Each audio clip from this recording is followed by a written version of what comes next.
జిల్లా స్థాయి కబడ్డీ పోటీలు వాంకిడి మండల కేంద్రంలో బతుకమ్మ దసరా శరన్నవరాత్రుల సందర్భంగా వాంకిడి కాంగ్రెస్ పార్టీ ఆధ్వర్యంలో జిల్లా స్థాయి కబడ్డీ పోటీలు నిర్వహించడం జరిగిందని వాంకిడి కాంగ్రెస్ పార్టీ మండల అధ్యక్షులు గుర్నూలే నారాయణ తెలిపారు. ఈ పోటీలో అక్టోబర్ 8వ తేదీ నుండి 12వ తేదీ వరకు నిర్వహించడం జరుగుతుందని ఆయన ఒక ప్రకటనలో తెలిపారు.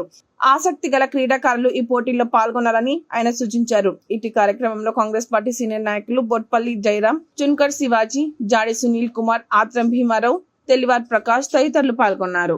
ఇన్ఛార్జ్ మంత్రివర్యులు సీతక్క గారు మరియు ఎమ్మెల్సీ విఠల్ గారు మరియు డిసిసిసి ప్రెసిడెంట్ విశ్వప్రసాద్ గారు మరియు నియోజకవర్గ ఇన్ఛార్జ్ శ్యామ్ నాయక్ గారు మరియు నాతో మండల కార్యకర్తలు, సీనియర్ నాయకులు, యువ నాయకులు, యూత్ ప్రెసిడెంట్లు, మండల ప్రెసిడెంట్, బ్లాక్ ప్రెసిడెంట్లు అటు అందరికీ నేను స్వాగతం తెలుపుతూ ఈ పోటీలో కబడ్డీ పోటీలో ప్రతి మంది చురుకుగా పనిచేసి ఈ దసరా సందర్భంగా మేము పోటీలో జిల్లా స్థాయి పోటీలో అందరూ భాగస్వాములే అని అందరూ కూడా తన వంతు వంతు కూడా కబడ్డీలో పాల్గొని కార్యక్రమాన్ని విజయవంతం చేయాలని మేము కోరుతూ, మరియు ఇంకొకటి ఏంటంటే ప్రతి జిల్లా స్థాయి కాబట్టి ప్రతి మండలం నుంచి ప్రతి గ్రామం నుంచి అధిక సంఖ్యలో కబడ్డీ పోటీలు రావాల్సిందిగా మేము కోరుతూ